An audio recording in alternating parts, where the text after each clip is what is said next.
আমরা চলে এসেছি অনুপাত সমানুপাতের পার্ট 2 এর তৃতীয় ক্লাস নিয়ে। ঠিক আছে, আগের দিন আমরা 16 পর্যন্ত করেছিলাম, আজকে এটা শেষ ক্লাস হবে অনুপাত সমানুপাতের। এরপর থেকে আমরা মিশ্রণ শুরু করব। ঠিক আছে, আসি পরবর্তী 17 থেকে আজকে শুরু করব। ঠিক আছে,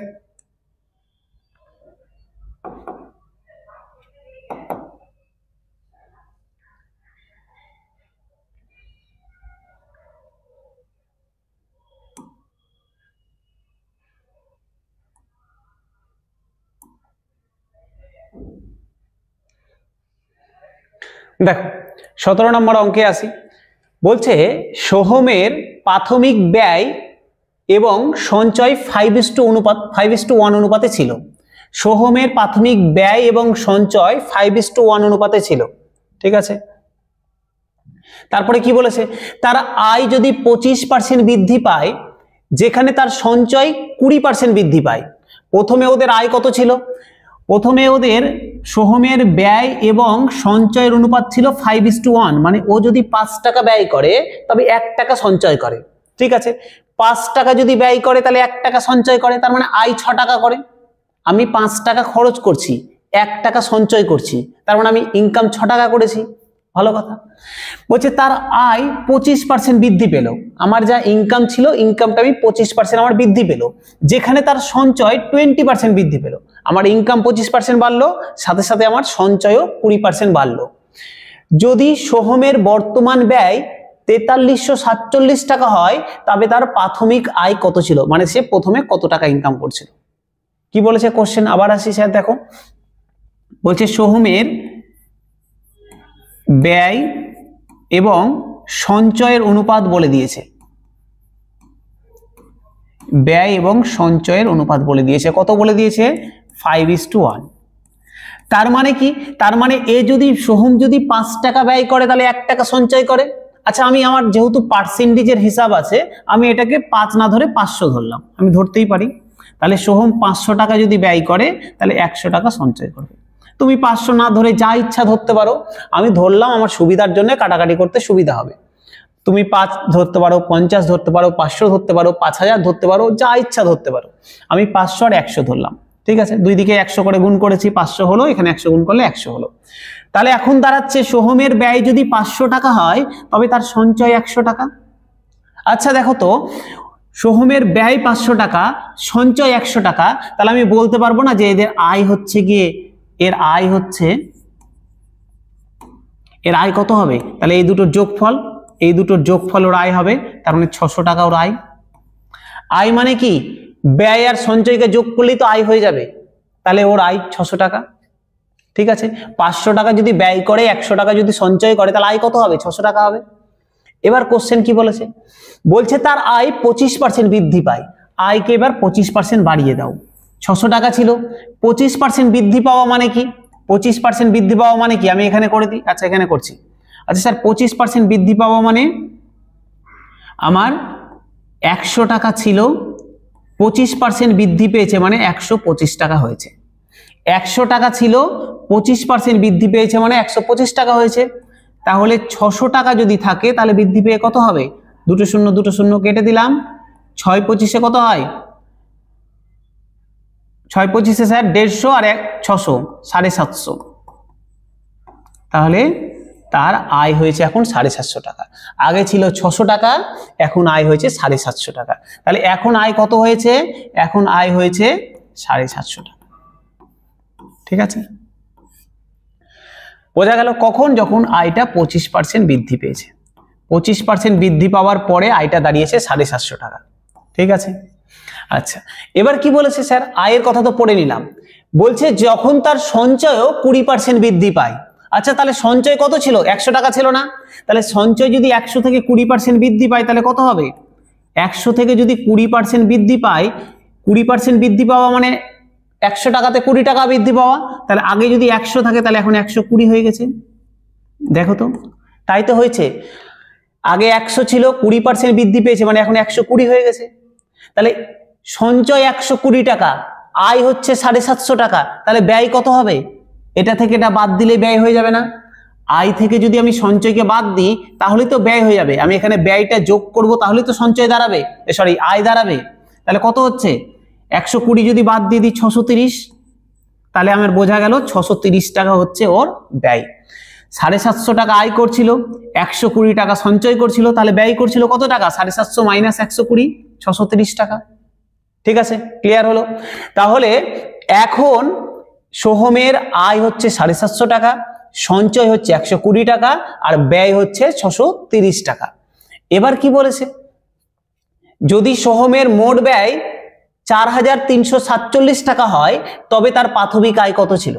দেখো তো, সোহমের মোট ব্যয় বলে দিয়েছে 4347 টাকা, আমার কত বেরিয়েছে? 630 টাকা। তাহলে আমি বলতে পারি না যে 630 সমান 4347। তাহলে 630 সমান যদি এটা হয় তাহলে 1 সমান কত হবে? 1 সমান হবে 4347 বাই 630। এটাই তো হবে 1 সমান। কত দিয়ে কাটা যাচ্ছে দেখো তো? 7 দিয়ে কাটা যাচ্ছে না? 7 দিয়ে 7, 6 7 42, 14, হ্যাঁ যাবে। 7 দিয়ে কেটে দিলাম, 6 7 42, 7 2 14, 7 1 7, এদিকে 7 9 63 আর 0 হয়ে গেল। ঠিক আছে, আচ্ছা 9 দিয়ে কাটা যাবে? অবশ্যই যাবে। 9 দিয়ে কেটে দিলাম, 9 10 90, 9 দিয়ে কাটছি, 6 9 54, 54 8 81, 9 9 81, তাহলে হয়ে গেল 69/10। আমি এইভাবেই রেখে দিই 69/10। তাহলে 1 সমান কত? 69/10। আমাকে কি বলেছে? কি বের করতে দিয়েছে? আমাকে বের করতে দিয়েছে তাহলে তার প্রাথমিক আয় কত ছিল। দেখো তো প্রাথমিক আয় কত ছিল তার? তার প্রাথমিক আয় কত ছিল স্যার? 600 টাকা ছিল। তাহলে 1 সমান যদি 69/10 হয় তাহলে 600 সমান কত বের করতে পারবো না? তাহলে প্রাথমিক আয় কত হবে? প্রাথমিক আয় কত হবে স্যার? আমি এখানে লিখে দিচ্ছি অতএব তার প্রাথমিক আয়, তার আয় কত হবে? 1 সমান যদি 69/10 হয় তাহলে 600 সমান কত হবে? ইন্টু 600।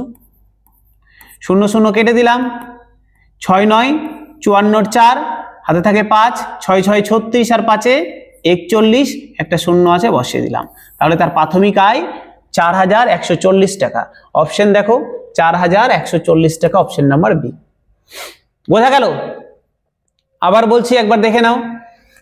বলেছে সোহমের ব্যয় এবং সঞ্চয়ের অনুপাত দিয়ে দিয়েছে 5:1। তাহলে আমি ধরে নিলাম যে তার ব্যয় 500 টাকা হলে সঞ্চয় হচ্ছে 100 টাকা। কেন ধরলাম? কেন 500? আমি করতেই তো পারি, অনুপাত যেহেতু। তুমি 500 ধরতে পারো, 5000 ধরতে পারো, 5 লাখ ধরতে পারো, 100 ধরতে পারো, যা ইচ্ছা। যেহেতু পার্সেন্টেজে দেওয়া আছে আমি ওর একটা 100 দিয়ে গুণ করে ভ্যালু ধরলাম যাতে করে কাটাকাটি করতে সুবিধা হয়। তাহলে 500 টাকা যদি ব্যয় করে তবে 100 টাকা সঞ্চয় করেছে। আচ্ছা, তবে তার আয় কত হবে? আমি ব্যয় করেছি 500 টাকা, সঞ্চয় করেছি 100 টাকা, তাহলে আমি ইনকাম হচ্ছে দুটোর যোগফল 600 টাকা। তারপর কোশ্চেন বলেছে তার আয় 25% বৃদ্ধি পেল। 25% বৃদ্ধি পাওয়া মানে কি? 100 থাকলে 125 হয়েছে, 100 থাকলে 125 হয়েছে, তাহলে 600 থাকলে কত হবে? কেটে দিলাম 750। তাহলে 25% বৃদ্ধি পাওয়া মানে 600 থেকে বেড়ে 750 টাকা হয়েছে। ঠিক আছে, তার সাথে সাথে ওর সঞ্চয়ও 20% বেড়ে গেছে। আচ্ছা, সঞ্চয় 20% বাড়া মানে কত? 100-তে 20% বেড়ে গেছে মানে 120 হয়েছে। 100-তে 20% বেড়েছে মানে 120 হয়েছে। এবার দেখো তো, আমার ইনকাম হচ্ছে 750 টাকা, আমি সঞ্চয় করি 120 টাকা, তাহলে আমি ব্যয় করি কত টাকা? 750 মাইনাস 120 করলে 630। এটা আমার ব্যয়। ব্যয় পেয়ে গেলাম, সঞ্চয় পেয়ে গেলাম, আয় পেয়ে গেলাম নতুন। ঠিক আছে, কিন্তু কোশ্চেনে দিয়েছে যে না, তার ব্যয় হচ্ছে 4347 টাকা, আমার বেরালো কত? 630। তাহলে এই 630 সমান 4347, তাহলে 1 সমান কত হবে? 4347/630। কাটাকাটি করলাম, 1 সমান দাঁড়ালো 69/10। আমাকে কি জানতে চেয়েছে? আমাকে জানতে চেয়েছে তাহলে তার প্রাথমিক আয় কত ছিল। প্রাথমিক আয় কত ছিল? 600 টাকা ছিল না? তাহলে 1 সমান যদি 69/10 হয় তাহলে 600 সমান কত হবে? 69/10 ইন্টু 600। 0 0 কাটলাম, 6 দিয়ে গুণ করলাম, 414, একটা 0 ছিল বসিয়ে দিলাম। ঠিক আছে, বোঝা গেল? চলো পরেরটাই আসি।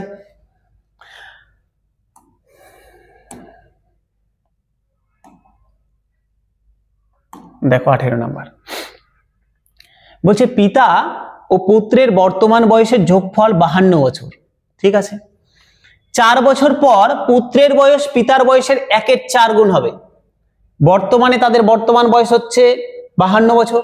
4 বছর পরে পিতার বয়স পুত্রের বয়স পিতার বয়সের 1/4 গুণ হবে। এখন না, কিন্তু বর্তমানে না, 4 বছর পরের হিসাব এটা। এখন তো দুজনের বয়স যোগ করলে 52, 4 বছর পরে পুত্রের বয়স পিতার বয়সের 1/4 গুণ হবে। ঠিক আছে, তাহলে 10 বছর পরে পুত্র পিতার বয়সের অনুপাত কত হবে এটা বের করতে দিয়েছে। 4 বছর পরে যদি পুত্রের বয়স পিতার বয়সের 1/4 গুণ হয়, তাহলে 10 বছর পরে পুত্র এবং পিতার বয়সের অনুপাত কত হবে বের করতে দিয়েছে। দেখি তো স্যার। আচ্ছা দেখো তো, বলে দিয়েছে পিতা আর পুত্রের বর্তমান বয়সের সমষ্টি হচ্ছে 52 বছর। আচ্ছা 4 বছর পর 4 বছর পর পিতা আর পুত্র দুজনেরই বয়স 4 করে বাড়বে না? এখন যদি 52 হয়, তাহলে 4 বছর পর দুইজনেরই বয়স 4 করে বাড়বে না? 52 তো ছিল, পিতা পুত্রের দুজনেরই 4 করে বেড়েছে, তাহলে টোটালে 8 বেড়েছে। কত দাঁড়ালো? 52 + 8 করলে 60 হবে। তাহলে 4 বছর পর ওদের বয়সের সমষ্টি 60 বছর। ঠিক আছে, এবার বলেছে কি, তাহলে আমার এই পয়েন্ট তো হয়ে গেল। 4 বছর পরে ওদের বয়সের সমষ্টি দাঁড়ালো 60 বছর। বলছে তখন পুত্রের বয়স পিতার বয়সের 1/4 গুণ। তখন পুত্রের বয়স পিতার বয়সের 1/4 গুণ। তাহলে তখন পিতা আর পুত্রের বয়সের অনুপাত কত হবে? কত হবে? পুত্রের বয়স পিতার বয়সের 1/4 গুণ। তার মানে পিতার বয়স যদি 4 হয়, তাহলে পুত্রের 1/4 গুণ মানে তো তাই, পুত্রের 1 হলে পিতার 4। ঠিক আছে, আচ্ছা তাহলে পিতার পুত্রের টোটাল বয়স কত হচ্ছে? 4 আর 1 5। টোটাল কত হচ্ছে? যোগ করলে টোটাল কত হচ্ছে? 5 হচ্ছে না? 5 টোটাল কোশ্চেন আমাদের কত আছে? 60। তাহলে 5 = 60। দেখো তো, বললাম পিতার পুত্রের বয়সের অনুপাত তাহলে কত দাঁড়াবে? 4:1। তার মানে দুজনের যোগফল করলে কত হয়? 5 হয়, কিন্তু আমাদের কত দেওয়া আছে? না 60। তাহলে 5 = 60। তাহলে কত গুণ করেছি? 12 গুণ করেছি। বোঝা গেল? 12 গুণ করেছি। তাহলে পিতার বয়স কত হবে? তাহলে 4 এর সাথে 12 গুণ, 4 এর সাথে 12 গুণ করলে 4 × 12 = 48। পুত্রের বয়স কত হবে? × 12। তাহলে 1 এর সাথে 12 গুণ করলে 12। তাহলে এই যে 60 বছর 4 বছর পর ওই যে দুজনের বয়স 60 বছর দাঁড়িয়েছে, তার মধ্যে পিতার বয়স 48, পুত্রের বয়স 12। দেখো এর 1/4 গুণ হয়ে গেছে না? 12 হয়ে গেছে। এই যে 48 আর 12 যেটা দাঁড়ালো, এটা তো 4 বছর পরের ঘটনা। এটা তো 4 বছর পরের ঘটনা। 4 বছর পর পিতার বয়স 48 হবে, পুত্রের বয়স 12 হবে। তাহলে বর্তমানে দুজনের বয়স কত? বর্তমানে দুজনের বয়স কত হবে? দেখো তো, এটা তো 4 বছর পরের ঘটনা, এটা তো 4 বছর সব পরের ঘটনা। বর্তমানে কত হবে তাহলে বলো তো? বর্তমানে কত হবে? বর্তমানে তাহলে পিতার বয়স এখান থেকে 4 বাদ, 4 বছর পরে যদি 48 হয়, তাহলে বর্তমানে কত হবে? বর্তমানে 44 বছর। পুত্রের বয়স বর্তমানে কত হবে? এখান থেকে 4 বাদ, 8 বছর। যদি তোমাকে জানতে চাইতো কোশ্চেনে যে পিতা পুত্রের বর্তমান বয়স কত, তাহলে পিতার বর্তমান বয়স 44, পুত্রের বর্তমান বয়স 8। কিন্তু কোশ্চেন তা চাইনি, কোশ্চেন চেয়েছে 10 বছর পর পিতা পুত্রের বয়সের সমষ্টি কত হবে, সরি অনুপাত কত হবে। 10 বছর পর পুত্র আর পিতার বয়সের অনুপাত কত হবে। তাহলে দেখো তো, বর্তমানে পিতার বয়স হচ্ছে 44, পুত্রের বয়স হচ্ছে 8। তাহলে 10 বছর পরে পিতা পুত্রের বয়স কত হবে? এটা মুছে দিই, মুছে দিলাম। আমাকে বর্তমানটা চাইনি, বর্তমান চাইলে এটা অ্যান্সার হয়ে যেত। আমাকে চেয়েছে 10 বছর পর। তাহলে 10 বছর পর 10 বছর পর পুত্র আর পিতার বয়সের অনুপাত চেয়েছে। আচ্ছা মুছে গেল, মুছে গেছে, মুছে গেছে।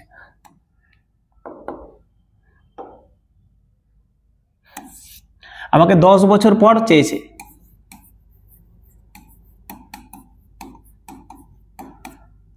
10 বছর পর পুত্র এবং পিতার বয়সের অনুপাত চেয়েছে। দেখো কার অনুপাত চেয়েছে? পুত্র আর পিতার। উল্টা করে দিও না কিন্তু, পিতা পুত্র করে দিও না। আগে পুত্র তারপরে পিতা বলেছে, ওই জন্য আমরা যেভাবে কোশ্চেনে দেওয়া আছে আমরা সেইভাবে লিখলাম। তাহলে 10 বছর পর পুত্রের বয়স কত হবে? বর্তমানে কত ছিল? বর্তমানে ছিল 44, সরি, পুত্রের বয়স কত ছিল? 8 ছিল। তাহলে 10 বছর পর কত হবে? যোগ 10, এটা হয়ে যাবে, যোগ করলে কত হয়? 18। পিতার 10 বছর পর বয়স কত হবে? বর্তমানে কত ছিল? 44 ছিল। 10 বছর পর কত হবে? 44 যোগ 10, 54। তাহলে এই অনুপাতটাই জানতে চেয়েছে আমার কাছে। অনুপাত কত হবে? 18 দিয়ে কেটে দাও, 3 18 54, তাহলে 18 কে 18, 3 18 54, তাহলে অনুপাত কত হবে? 1:3। পুত্র এবং পিতার বয়সের অনুপাত হবে 1:3। অপশন দেখো 1:3, 3 নাম্বার অপশন 1:3। ঠিক আছে, এখানে তোমার ভুল কোথায় হবে বলো তো? ভুল যদিও এখানে অপশন দেওয়া নেই, যদি এরকম অপশন থাকতো 3:1, ম্যাক্সিমাম কিন্তু তোমরা এটা অ্যান্সার করে চলে আসবে যে 3:1, কারণ আমরা পিতা পুত্র অঙ্কের প্রথমেই পিতা পুত্র দিয়ে আছে, আমরা কিন্তু দেখি না, কোশ্চেন দেখবো না যে পিতা পুত্র বলেছে না পুত্র পিতা বলেছে, আমরা পিতা পুত্র করেই 3:1 বেরাবে, 3:1 দিয়ে দেবো। কিন্তু কোশ্চেন ভালো করে পড়ে নেবে, পিতা পুত্র বলেছে না পুত্র তারপরে পিতা বলেছে, যেভাবে বলবে আমরা সেইভাবে করব। হয়েছে? বোঝা গেল? চলো, বোঝা গিয়ে থাকলে পরেরটাই আসি।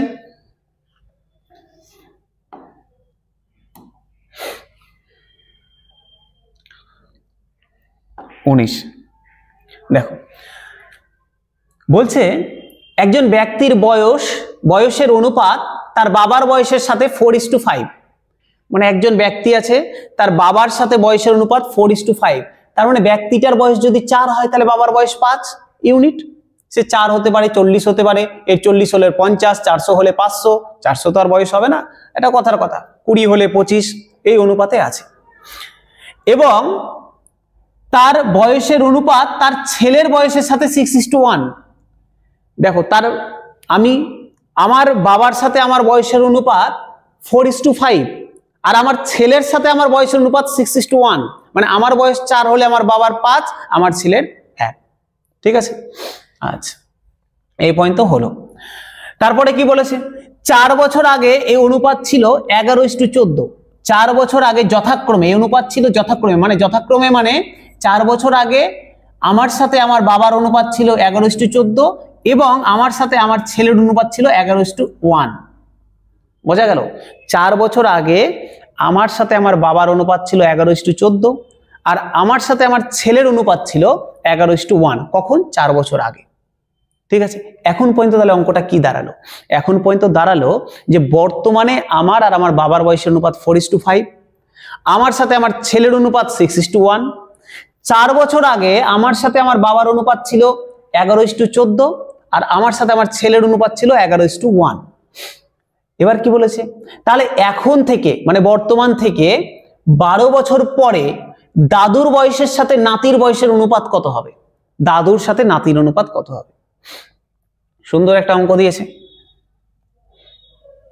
দেখো, আমি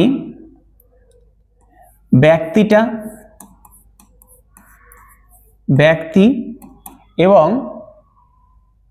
আকার হবে না,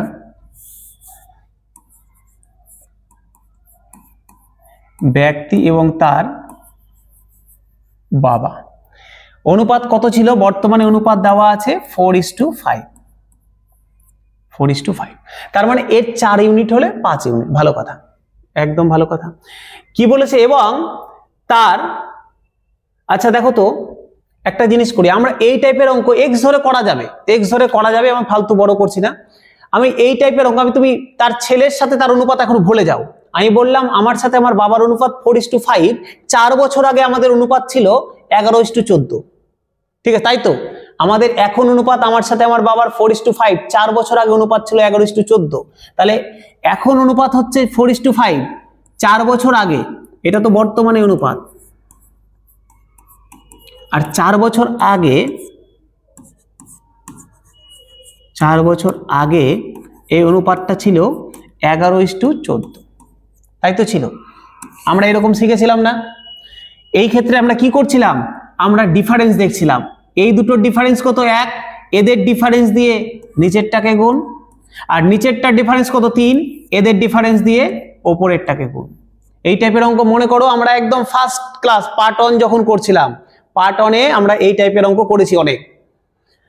তাহলে দেখো তো 3 দিয়ে যদি গুণ করি, 3 4 12, 3 দিয়ে গুণ করে দিলাম, 3 5 15, 1 দিয়ে গুণ করছি 11, 1 দিয়ে গুণ করছি 14।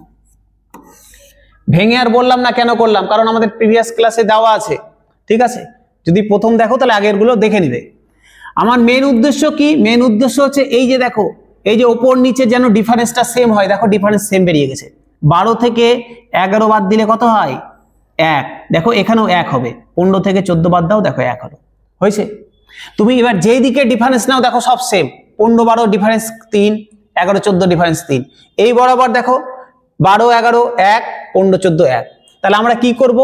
এই ভার্টিক্যালি আমরা ডিফারেন্সটা নিব। কত হলো? 1। কিন্তু কোশ্চেনে বলা আছে না, দেখো কোশ্চেনে কত বলা আছে? 4 বছর আগে। তাহলে 1 সমান 4। এইভাবেই তো করেছিলাম আমরা এই আগের অঙ্কগুলো, যে এই যে ভার্টিক্যালি যেটা ডিফারেন্স বেরাবে, আমার কত বছরের ডিফারেন্স হলো? 1 দাঁড়াচ্ছে, কিন্তু কোশ্চেনে বলেছে না 4 বছর আগে এই ডিফারেন্সটা ছিল। তাহলে 1 সমান 4। এবার আমাকে কি বের করতে দিয়েছে? দেখো তো 1 সমান যদি 4 হয়, তাহলে ব্যক্তিটার বর্তমান বয়স কত? 12 × 4, 4 12 48। আর তার বাবার বর্তমান বয়স কত? 15 × 4, 4 15 60। তাই তো উপরের যেটা ছিল সেটা তো বর্তমান বয়স ছিল, আর নিচেরটা 4 বছর আগের বয়স। তাহলে ব্যক্তিটার বর্তমান বয়স 4 12 48, আর বাবার বর্তমান বয়স 4 15 60। যদি বলতো যে ব্যক্তিটার 4 বছর আগে বয়স কত ছিল, তাহলে 11 × 4 করলে 44, বা তুমি 48 থেকে 4 বাদ দিয়ে দাও 44। যদি বলে তার বাবার 4 বছর আগে বয়স কত ছিল, 4 × 14 56, বা 60 থেকে 4 বাদ দিয়ে দাও 56। ঠিক আছে, আমি বর্তমানেরটা বের করে রাখলাম। তাহলে এটার কাজ হয়ে গেল। তাহলে কি দাঁড়ালো আমার এখন পর্যন্ত? দাঁড়ালো যে ব্যক্তিটার বর্তমান বয়স 48 আর বাবার বর্তমান বয়স 60। এবার কি বলছে? তাহলে এবার বলছে ব্যক্তিটার সাথে তার ছেলের বয়সের অনুপাত 6:1। এই পর্যন্ত বোঝা গেছে? এই পর্যন্ত বোঝা গেছে। এবার বলছে কোশ্চেনে যে ব্যক্তিটার সাথে তার ছেলের বয়সের অনুপাত বর্তমানে 6:1। 6:1 তার মানে কি স্যার? তার মানে দেখো তো 6:1 মানে কি? ব্যক্তিটার যদি 6 হয় তাহলে ছেলের 1। আমি পেয়েছি কি? ব্যক্তিটার বর্তমান বয়স কত? 48। কত গুণ করলাম? 6 সমান 48 হলে 1 সমান 8, 8 গুণ করেছি 6 8 48, তাহলে এখানেও 8 গুণ হবে 8। তাহলে ছেলের বর্তমান বয়স 8, ব্যক্তিটার বর্তমান বয়স 48, আর তার বাবার বর্তমান বয়স 60। দেখো এখন পর্যন্ত আমার তিনজনেরই বর্তমান বয়স পেয়ে গেছি। ছেলের বর্তমান বয়স 8, বাবার বর্তমান বয়স ব্যক্তিটার বর্তমান বয়স 48, এবং এই ব্যক্তিটার বাবার বর্তমান বয়স 60।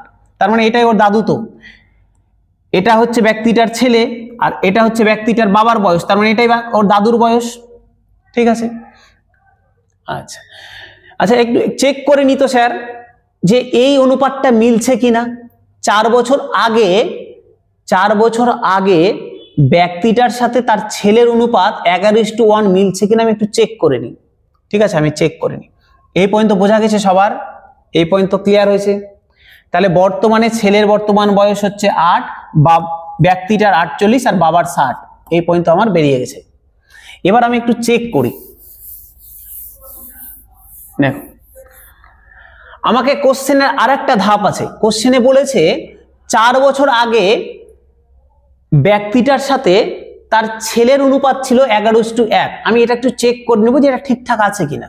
আচ্ছা দেখো তো 4 বছর আগে ব্যক্তিটার বর্তমান বয়স যদি 48 হয়, তাহলে 4 বছর আগে ওর বয়স 44 ছিল না? 4 বছর আগে 4 ইয়ার্স আগে 44 ছিল। ওর ছেলের বর্তমান বয়স 8, তাহলে 4 বছর আগে ওর বর্তমান বয়স 4 ছিল। দেখো তো এদের অনুপাতটা যদি বের করি 11:1। ব্যক্তিটার যদি 11 হয়, ছেলেটার 1, তাই তো এখানে দেওয়া আছে 11:1। তার মানে আমার সব ঠিকঠাক আছে। ঠিকঠাক আছে, ঠিক আছে। তাহলে আমার কি কি দাঁড়ালো? দাঁড়ালো হচ্ছে যে ব্যক্তিটার বর্তমান বয়স 48, ছেলের বর্তমান বয়স 8, আর হচ্ছে ওর ব্যক্তিটার বাবার বর্তমান বয়স 60। তাহলে বলছে এখন থেকে 12 বছর পর দাদুর বয়সের সাথে নাতির বয়সের অনুপাত কত হবে? তাহলে দাদুর বয়স কত বর্তমানে? 60, আর এটাই তো নাতি হবে, নাতিটার হচ্ছে 8। তাহলে 12 বছর পর আমি এটা চেক করলাম, 12 বছর পর, 12 বছর পর দাদুর বয়স কত হবে? এটা মুছে দিই। দাদুর বর্তমান বয়স কত? 60। তাহলে 12 বছর পর আমি একদিকে লিখে দিই, লিখে দিলাম দাদু, দাদু, আর একদিকে লিখে দিলাম নাতি। তাহলে 12 বছর পর দাদুর বয়স কত হবে? এখন 60 আছে, তাহলে 12 বছর পর 60 ইন্টু 60 প্লাস 12 72। আর নাতির বয়স কত হবে? নাতির বয়স হবে, এখন আছে 8, 12 বছর পর 8 প্লাস 12, তাহলে হয়ে যাবে 20। তাহলে অনুপাত কত দাঁড়ালো? 72:20। আমার অনুপাত দাঁড়ালো 72:20। 4 দিয়ে কাটা যাবে, দেখো 4 8 72, 4 5 20। তাহলে আমার অনুপাত কত দাঁড়ালো? আমার অনুপাত দাঁড়ালো 18:5। তাহলে দাদুর সাথে নাতির বয়স অনুপাত 12 বছর পর হবে 18:5। দেওয়া আছে অপশন নাম্বার সি, 18:5। ঠিক আছে, বোঝা গেল? একটু অন্য টাইপের অঙ্ক, ঠিক আছে, ধীরে ধীরে ধাপে ধাপে করবে, ঠিক বুঝতে পারবে। প্রথমে করলাম কি, বর্তমান বয়স বের করে নিলাম। বাবার ব্যক্তিটার বর্তমান বয়স 48 বেরালো, ওর ছেলের বেরালো হচ্ছে গিয়ে 8, আর ওর বাবার বেরালো হচ্ছে গিয়ে 60। তার মানে ওর বাবার যেটা 8 যার বয়স এবং 60 যার বয়স, এদের মধ্যে রিলেশন কি? দাদু আর নাতির। সেটাই বলেছে যে 12 বছর পর তাদের অনুপাত কত হবে। তাহলে দাদুর বয়স যদি 60 হয়, 12 বছর পর 72 হয়ে গেছে, আর নাতির বয়স যদি বর্তমানে 8 হয়, 12 বছর পর 20 হয়ে গেছে। তাহলে অনুপাত কত হবে? 72:20। 72:20 হলো, কাটাকাটি করলাম, 18:5 দাঁড়ালো। তাহলে এটা হয়ে গেল আমার অ্যান্সার। পরের অঙ্কে আসি।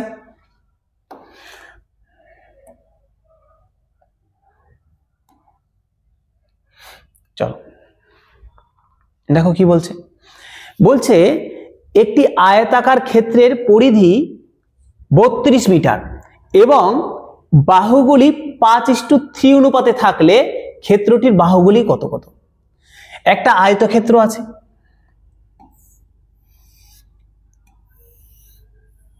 এর বাহুগুলোর অনুপাত দেওয়া আছে 5:3, 5:3। তার মানে এটা 5 হলে এটা 3, এটা 5x হলে এটা 3x একদম।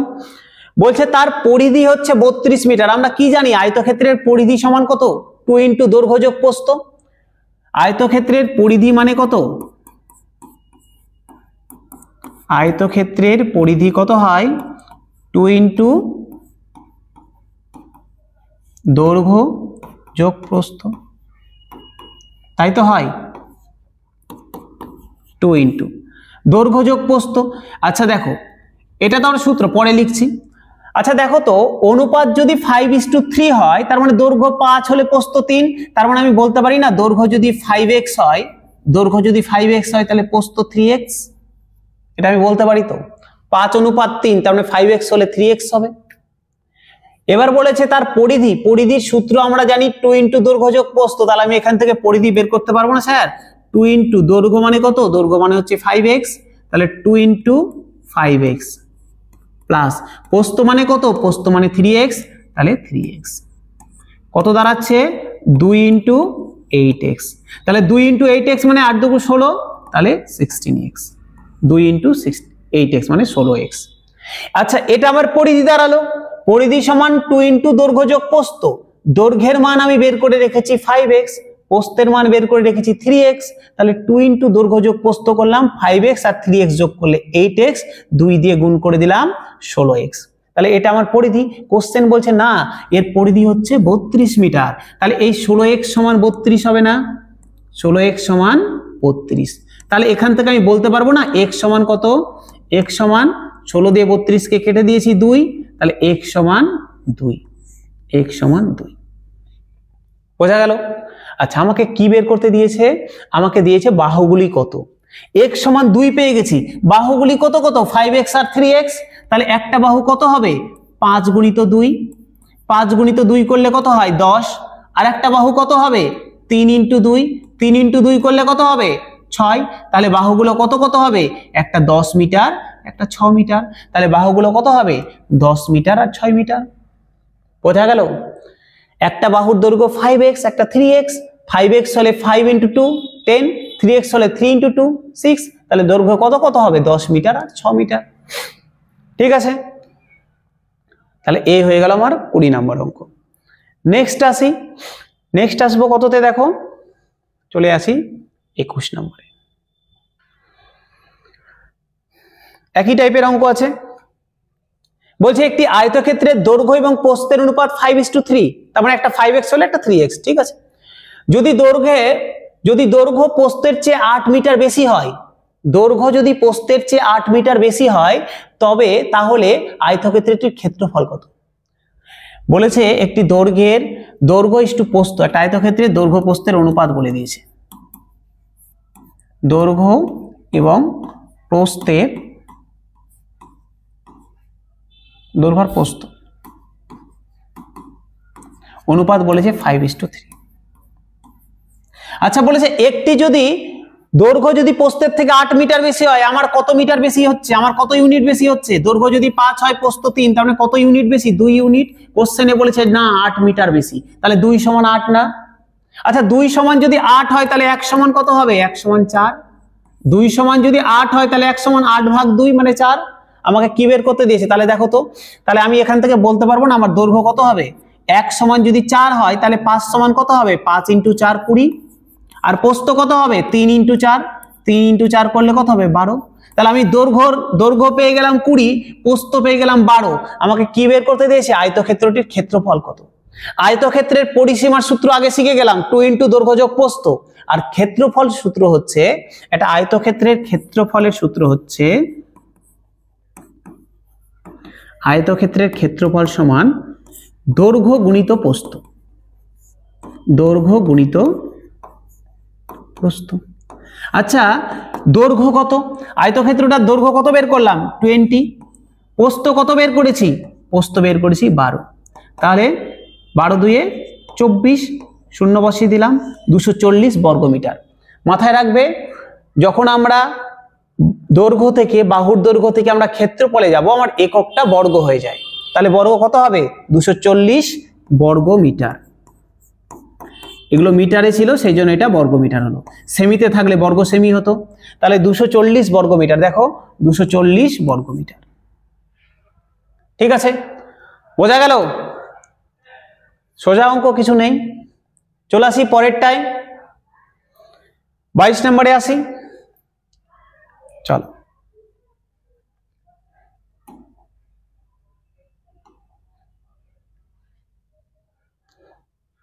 দেখো কি বলছে।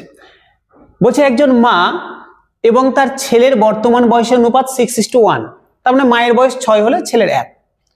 যখন ছেলেটি তার মায়ের বর্তমান বয়সের সমান হবে, মানে ছেলেটার বয়সে যখন 6 হয়ে যাবে, তখন তার বাবার বয়সের সাথে তার মায়ের বয়সের অনুপাত 13:11। দেখো আবার একটু অন্য টাইপের অঙ্ক। বলছে একটা ছেলে আর মা এবং ছেলের বয়সের অনুপাত 6:1, তার মানে মায়ের যদি 6 হয়, তাহলে ছেলের 1। ভালো কথা। যখন ছেলেটি তার মায়ের বয়সের সমান হয়ে যাবে, মানে ছেলেটারও যখন 6 হয়ে যাবে, তখন ওর মা আর বাবার বয়সের অনুপাত, মানে বাবার সাথে মায়ের বয়সের অনুপাত 13:11 হবে। ভালো কথা, বোঝা গেল? একটা ছেলে আছে, মা আছে, মার সাথে ছেলের বয়সের অনুপাত 6:1। বলছে ছেলের বয়স যখন মায়ের সাথে সমান হয়ে গেল, তার মানে ছেলের বয়স যখন 6 হয়ে গেল, মানে আজ থেকে 5 বছর পর, তখন নিঃসন্দেহে মায়ের বয়সও 5 বেড়ে গেছে। তখন বলছে বাবার বয়স আর মায়ের বয়সের অনুপাত 13:11। ঠিক আছে, যখন ছেলেটি তার বাবার বর্তমান বয়সের সমান হবে, এবার এটা তো একটা ধাপ হয়ে গেল কোশ্চেনটার। আবার কি বলেছে? ছেলেটার বয়স, বাবার যে বর্তমান বয়স, বাবার যে এখন বর্তমান বয়স, তার সাথে যখন ছেলেটার বয়সের সমান হবে, তখন পিতা এবং ছেলের বয়সের যোগফল হবে 115 বছর। ঠিক আছে, তাহলে পিতার বর্তমান বয়স কত? ঠিক আছে, এই পর্যন্ত বোঝা গেল। তারপরে কি বলেছে আরেকবার বলি, যখন ছেলেটি তার বাবার বর্তমান বয়সের সমান হবে, তাহলে এখান থেকে আমার ফার্স্ট কাজ হচ্ছে বাবার বর্তমান বয়স বের করা। বের করে নিলাম। সাপোজ কিছু একটা বেরালো, আমি যদি এটাকে, এই যে সংখ্যাটা দেওয়া আছে ডাটাটা, আমি এটাকেই যদি সত্য ভেবে চলি, আমি ধরলাম এখান থেকে বাবার বয়স একটা ধরনের 10 বা 12 কিছু বেরালো, তাহলে 12 বছর বাবার বয়স, ছেলের বয়স 1, তাহলে ছেলের বয়স যখন বাবার বয়সের সমান হচ্ছে, মানে ছেলের যখন বাবার 12 হয়ে গেছে, তখন বাবার বয়সে নিঃসন্দেহে একটা অন্য কিছু হবে। বলছে তখন ওদের যোগফল হচ্ছে 115। তাহলে পিতার বর্তমান বয়স কত বের করতে দিয়েছে। চলে আসি কোশ্চেনে। দেখো, মা আর ছেলে, এদের খুব ভালো করে বুঝবে, বর্তমান বয়স দেওয়া আছে 6:1, তাই তো? 6:1। তার মানে মার বয়স যদি 6 ইউনিট হয়, ছেলের 1 ইউনিট, ছেলের 1 ইউনিট। এবার বলছে কোশ্চেনে, যখন ছেলেটি তার মায়ের বর্তমান বয়সের সমান হবে, তার মানে ছেলেটার, আমি যদি এটাকে সত্য ধরে চলি, তাহলে ছেলেটার বয়স যখন 6 ইউনিট হয়ে যাবে, 6 হয়ে যাবে। বলেছে ছেলেটার বয়স যখন মায়ের সাথে সমান হয়ে যাবে, তাহলে ছেলেটার বয়স 6 হয়ে যাবে। তার মানে কত বেড়েছে?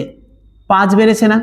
আচ্ছা, এখানে যদি যখন 5 বছর পরে এটা সম্ভব, তো ছেলেটার এখন বয়স 1, ছেলেটার বয়স হয়ে গেছে 6, কখন হবে? 5 বছর পর হবে। তাহলে মায়ের বয়স ততদিনে 5 বেড়ে গেছে, তাহলে মায়ের বয়স তখন হয়ে গেছে 11। ঠিক আছে, এটা তো আর এক্সাক্ট ভ্যালু না, এটা আমি ওই যে 6 ইউনিট 11 ইউনিট ইউনিট দিয়ে বলছি। ঠিক আছে, 6 ইউনিট 11 ইউনিট। তাহলে তখন যখন ছেলের বয়স মায়ের বর্তমান বয়সের সমান, তখন মায়ের বয়স হয়ে গেছে 11। এবার কি বলেছে? ওই সময় বাবার সাথে মায়ের বয়সের অনুপাত 13:11। দেখো, তখন বাবার সাথে মায়ের বয়সের অনুপাত 13:11, মানে মায়ের যদি তখন 11 হয়, তখন বাবার বয়স 13। তাহলে আমি এখান থেকে স্যার লিখে দিতে পারবো না, তখন বাবার বয়স 13। তাহলে দেখো তো, 5 বছর পর, আজ থেকে 5 বছর পর ছেলের বয়স 6, মায়ের বয়স 11, বাবার তখন 13। এই রেশিওতেই হবে 6, 11, 13। তাই তো কোশ্চেনে বলেছে বাবার এবং মায়ের বয়স অনুপাত 13:11 হবে। তার মানে মায়ের যদি 11 হয়, তাহলে বাবার 13 হবে। আমার এখানে ভাগ্যক্রমে এই 11টা মিলে গেছে। যদি অন্য কিছু থাকতো, তাহলে আমাকে সেইভাবে বের করতে হতো। ধরুন 22 আছে, তাহলে আমাকে এখানে ওই হিসাবে 26 করতে হতো। ঠিক আছে, আমার ভাগ্যক্রমে মিলে গেছে, তাহলে আমার এটাই বেরিয়ে গেল। এই যে এটা বেরালো 13, 11 আর 6, 13, 11 আর 6 যেটা বেরালো, এটা তো 5 বছর পরের ঘটনা। এটা তো 5 বছর পরের ঘটনা, যে 13, 11, 6 এটা 5 বছর পরের ঘটনা। তাহলে এটা এখন কিন্তু বাবার কিন্তু এটা বর্তমান বয়স নয়, এটা 5 বছর পরে বাবার বয়স 13। তাহলে বর্তমানে বাবার বয়স কত হবে? এখান থেকে 5 বাদ দিয়ে দিচ্ছি, এগুলোকে কেটে দিলাম, এগুলো সব, এটা বাবার গেল, আর এখানে লিখে দিচ্ছি এটা বর্তমান। আচ্ছা দেখো তো, তাহলে 5 বছর আগে বাবার বয়স কত ছিল? 5 বছর আগে বাবার বয়স কত ছিল? 13 থেকে 5 বাদ দিলে কত হবে? 8। তাহলে 5 বছর আগে বাবার বয়স ছিল 8, তখন বাবার বয়স ছিল 8। ঠিক আছে, তাহলে 5 বছর আগে বাবার বয়স ছিল 8, মায়ের ছিল 6, ছেলের ছিল 1। 5 বছর পর বয়স হয়ে গেছে, মানে 5 বছর আগে মানে কি, এটার সাপেক্ষে 5 বছর আগে মানে বর্তমানে বাবার বয়স 8, মায়ের 6, ছেলের 1। 5 বছর পরে মায়ের তাহলে 6, ছেলের 6 হয়ে গেছে, মায়ের 11 হয়ে গেছে, বাবার 13 হয়ে গেছে। ঠিক আছে, এই পর্যন্ত ক্লিয়ার হলো? এই পর্যন্ত ক্লিয়ার হয়ে গেছে? ঠিক আছে, ক্লিয়ার হয়েছে তো এই পর্যন্ত? এবার বলছে, কি বলছে দেখো, অঙ্কতে আসি আবার। বলছে যখন ছেলেটি তার বাবার বর্তমান বয়সের সমান হবে, বাবার বর্তমান বয়স কত? 8, বাবার বর্তমান বয়স 8, ছেলের বর্তমান বয়স কত? 1। বলছে যখন ছেলে বাবার বর্তমান বয়সের সমান হবে, তাহলে ছেলেটা বাবার বর্তমান বয়সের সমান কখন হবে? ছেলেটা বাবার বর্তমান বয়সের সমান কখন হবে? 7 বছর পর হবে না? বাবার বর্তমান বয়স 8, ছেলেটার 8 বছর হতে আরো 7 বছর লাগবে, তাহলে ততদিনে বাবার বয়স কত হয়ে যাবে? বাবারও 7 বছর বাড়বে, তাহলে 15 হয়ে যাবে। ছেলেটার বয়স যখন বাবার বর্তমান বয়সের সমান হবে, মানে ছেলেটার বয়স যখন 8 হবে, তখন বাবারও 7 বেড়ে গেছে, 15 হয়ে যাবে। ঠিক আছে, তাহলে বাবার বয়স 15 ইউনিট যখন, তখন ছেলের বয়স 8 ইউনিট। তাহলে এই দুজনের টোটাল কত হচ্ছে? 8 আর 15 যোগ করলে 23 ইউনিট, 23। কিন্তু কোশ্চেনে বলেছে না, তখন পিতা এবং ছেলের বয়সের যোগফল হচ্ছে 115। তাহলে আমি বলতে পারি না 23 সমান 115। 23 সমান যদি 115 হয়, তাহলে আমি এখান থেকে বলতে পারবো 1 সমান কত, 115 ভাগ 23। তাহলে কেটে দিলে কত হবে, 5। তাহলে 1 সমান 5, 1 সমান 5। আমাকে এবার কি বের করতে দিয়েছে, তাহলে পিতার বর্তমান বয়স কত? পিতার বর্তমান বয়স কত ছিল? পিতার বর্তমান বয়স ছিল 8। তাহলে পিতার বর্তমান বয়স কত হবে? পিতার বর্তমান বয়স কত, 8। 1 সমান যদি 5 হয়, তাহলে 8 সমান কত হবে, 8 × 5 মানে 40 বছর। 8 × 5 মানে 40 বছর। তাহলে পিতার বর্তমান বয়স কত, 40 বছর। ক্লিয়ার হলো? আবার আরেকবার বলে দিই, ঠিক আছে? খুব সুন্দর করে দেখো, খুব সুন্দর একটা অঙ্ক। বলছে মা এবং ছেলের বয়সের অনুপাত দেওয়া আছে 6:1। বলছে যখন ছেলের বয়স মার বর্তমান বয়সের সমান, তাহলে মার বর্তমান বয়স 6 ছিল, তাহলে ছেলের বয়স 6 কখন হবে, 5 বছর পর হবে। তাহলে 5 বছর পর ততদিনে তো মায়েরও বয়স 5 বছর বেড়ে যাবে। তাহলে 5 বছর বেড়ে তখন মায়ের বয়স হয়ে গেল 11। তাহলে যখন ছেলের বয়স 6 হলো, 6 ইউনিট হলো, তখন মায়ের বয়স 11 ইউনিট হয়ে গেল। বলেছে কোশ্চেনে বলেছে তখন মা এবং বাবার বয়সের অনুপাত, বাবার সাথে মায়ের বয়সের অনুপাত 13:11। তার মানে মায়ের বয়স যখন 11 তখন বাবার বয়স 13। তাহলে মায়ের বয়স যখন 11 তখন বাবার বয়স 13। ঠিক আছে? আচ্ছা, তাহলে আমার বেরিয়ে গেল বাবার বয়স 13, মায়ের 11, ছেলের 6। এটা কখন? এটা 5 বছর পরের কথা বলছি। তাহলে বর্তমানে বাবার বয়স কত হবে? 5 বছর পর যদি বাবার বয়স 13 হয়, তাহলে বর্তমানে বাবার বয়স 13 - 5 8 বছর। তাহলে বর্তমানে ছেলের বয়স 1, মায়ের 6, বাবার 8। ঠিক আছে? আচ্ছা, এবার বলছে ছেলের বয়স যখন বাবার বর্তমান বয়সের সমান, বাবার বর্তমান বয়স 8, তাহলে ছেলের বয়স 8 হবে, 1 আছে 8 হবে কত বছর পর, 7 বছর পর। তাহলে ততদিনে বাবারও 7 বছর বাড়বে, তাহলে বাবার হয়ে গেল তখন 15। তাহলে বাবার যখন 15 ইউনিট বয়স, তখন ছেলের বয়স 8 ইউনিট। তাহলে এই দুটোর যোগফল কত হবে, 8 আর 15 23 বাবার ছেলের। তো কিন্তু কোশ্চেনে বলেছে না, পিতার ছেলের তখন বয়সের সমষ্টি 115 বছর। তাহলে এই 23 সমান 115, 1 সমান 115/23 মানে 5। তাহলে কি বলেছে, কি বের করতে দিয়েছে, 1 সমান 5 বেরিয়ে গেল। বলেছে পিতার বর্তমান বয়স কত? পিতার বর্তমান বয়স কত, 8। তাহলে পিতার বর্তমান বয়স 8। 1 সমান 5 হলে 8 সমান কত, 8 5 5 8 40। ক্লিয়ার হলো? হয়ে গেছে? চলো এবার চলে আসি পরের অঙ্কে।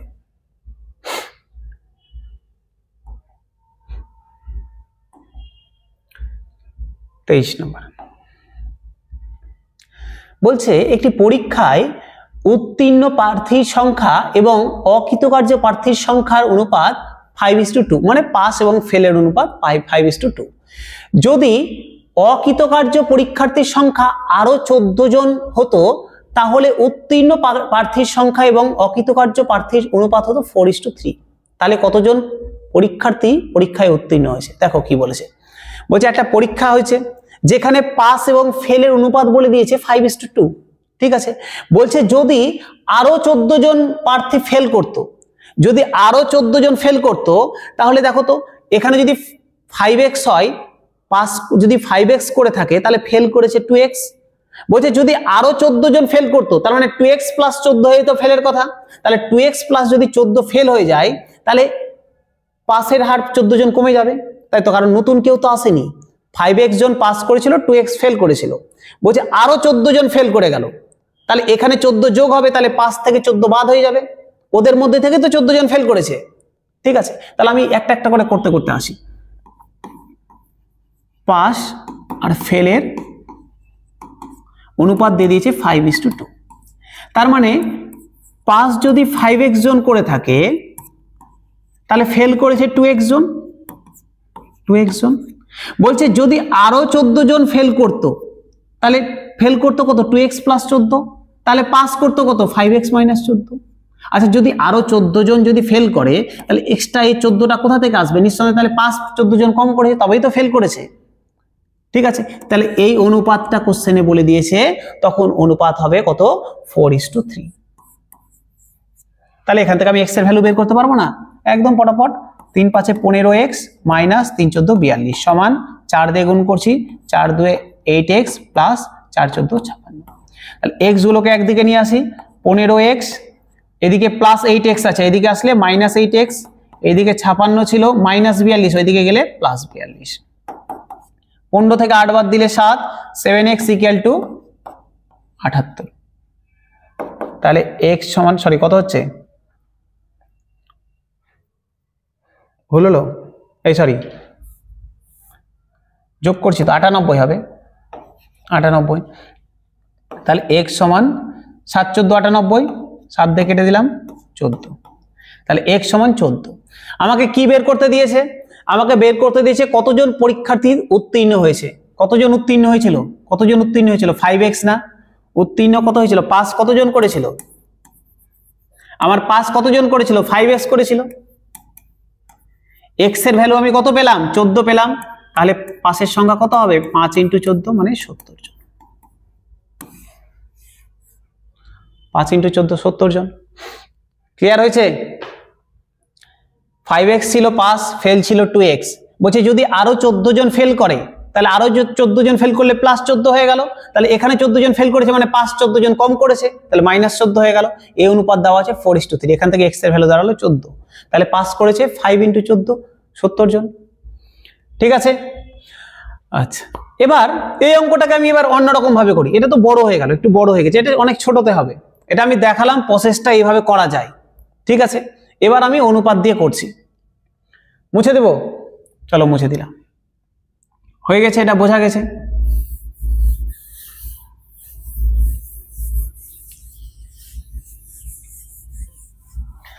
দেখো তো পাস আর ফেলের অনুপাত 5:2 ছিল।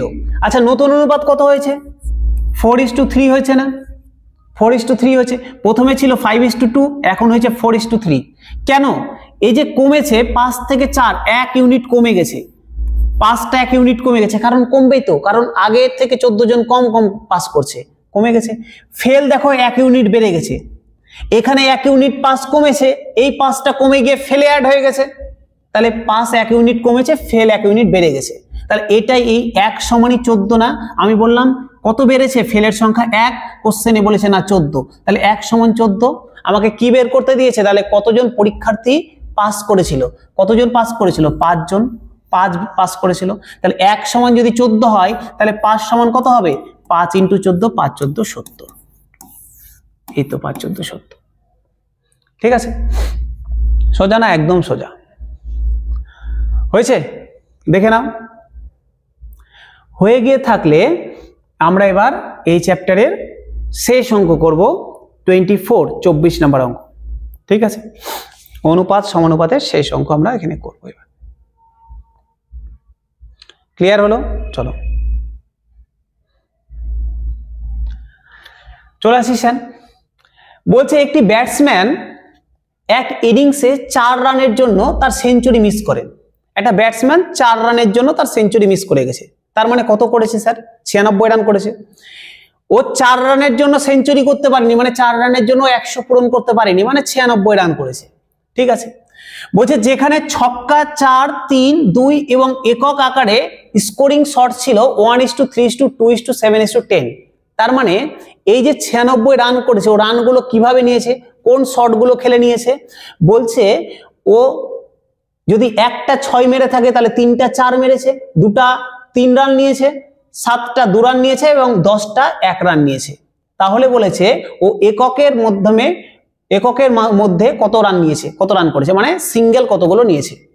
ঠিক আছে, আচ্ছা 6 4 6, বাংলায় লিখব, বাংলায় লিখে দিই, 6 6:4 3 2 1। বলছে এই অনুপাতটা কত দেওয়া আছে রানের, 1:3:2:7:10। আচ্ছা দেখো তো, ও 4 রানের জন্য সেঞ্চুরি মিস করেছে। 4 রানের জন্য সেঞ্চুরি মিস করা মানে কি, ও 4 রানের জন্য সেঞ্চুরি মিস করেছে, মানে কত রান করেছে, 100 - 4, ও টোটালে 96 রান করেছে। নিচে লিখে দিই, 100 - 4 মানে 96 রান করেছে। ও 96 রান করেছে টোটাল। 100 থেকে 4 বাদ দিলাম, ও 96 রান করেছে। এই 96 রানটা ও একটা 6 যদি মেরে থাকে তাহলে 3টা 4 মেরেছে, 3 রান নিয়েছে 2টা, 2 রান নিয়েছে 7টা, 1 রান নিয়েছে 10টা। আচ্ছা দেখো তো, যদি একটা 6 মেরে থাকে তাহলে টোটাল কত রান হবে? কত রান হবে? এর সাথে 6 গুণ করে দিলাম, তাহলে কত হবে? 6 হবে। যদি 3টা 4 মেরে থাকে তাহলে কত রান হবে? 3 4 12 হবে। যদি 3 রান 2টা নিয়ে থাকে তাহলে কত রান হবে? 3 2 6 হবে। যদি 2 রান 7টা নিয়ে থাকে তাহলে কত হবে? 7 2 14 হবে। আর যদি 1 রান 10টা নিয়ে থাকে তাহলে টোটালে কত হবে? 10 1 10 হবে। তাহলে টোটাল কত রান হচ্ছে? যোগ করে দিলাম। 6 12 18, 18 6 24, 24 আর 14 হয়ে গেল 24, আর এদিকে 24 করে দিলাম, 24 24 48, তাহলে হয়ে গেল 48। তাহলে দেখো টোটাল যদি ও 48 রান করে থাকে, তার মধ্যে টোটাল যদি 48 রান করে থাকে তার মধ্যে সিঙ্গেল নিয়েছে কটা? 10টা। এটাই তো, 48 রান করে থাকলে ও 6 মেরেছে 1টা, 4 মেরেছে 3টা, 3 রান নিয়েছে 2টো, 2 রান নিয়েছে 7টা, 1 রান করেছে 10টা। আমাকে কি বের করতে দিয়েছে? 1 রান বের করতে দিয়েছে। একক রান কটা নিয়েছে আমাকে বের করতে দিয়েছে? 1 রান কটা নিয়েছে। টোটাল 48 রান করে থাকলে তার মধ্যে 1 রান নিয়েছে 10টা, তাহলে টোটাল যদি 96 রান করে থাকে তাহলে 1 রান কটা নিবে? 48 দিয়ে 96 কে কেটে দিলাম 2, 10 দিয়ে 20টা। এই তো আমার গল্প, তাই না? বলছে 6 4 3 2 1 কি অনুপাতে নিয়েছে? 1:3:2:7:10 এই অনুপাতে নিয়েছে। এই অনুপাতে নিয়ে ও টোটাল 96 রান করেছে। তাহলে কটা 1 রান নিয়েছে? বলছে 1 রান যদি 6 যদি 1টা মেরে থাকে তাহলে 6 রান হবে, 4 যদি 3টা মেরে থাকে 12 হবে, 3 রান যদি 2টা নিয়ে থাকে 6 হবে, 2 রান যদি 7টা নিয়ে থাকে 14 হবে, এবং 1 রান যদি 10টা নিয়ে থাকে 10 হবে। টোটাল যোগ করলাম 48। এই 48 রানের মধ্যে ও 1 রান নিয়েছে কটা? 10টা। তাহলে 48 এর মধ্যে 1 রান নিয়েছে 10টা, 96 রানের মধ্যে কটা 10 রান নেবে? 1 রান নেবে 20টা। যদি বলতো 6 কটা মেরেছে, তাহলে 48 এর মধ্যে 6 মেরেছে 1টা, তাহলে 96 কটা ইন্টু 96 2টা। যদি বলতো 4 কটা মেরেছে, 48 রানের মধ্যে 4 মেরেছে 3টা, 96 কটা মারবে? ইন্টু 2 করলে 6টা। এই হচ্ছে গিয়ে গল্প। বোঝা গেল? তাহলে এই গেল আমাদের তোমার হচ্ছে অনুপাত সমানুপাত। তাহলে আমরা পার্ট 1 এবং পার্ট 2 মিলে প্রায় 90+ অঙ্ক করলাম। ঠিক আছে, মোটামুটি যা আসে পরীক্ষায় কভার হয়ে গেছে এখানে। তোমরা এবার বাড়িতে প্র্যাকটিস করবে। আমরা নেক্সট চলে আসব মিশ্রণ নিয়ে। মিশ্রণে আসবো, মিশ্রণেও আমরা পার্ট 1 পার্ট 2 দুটোতে করব। ঠিক আছে, তাহলে দেখা হচ্ছে পরবর্তী ক্লাসে। প্র্যাকটিস করতে থাকো।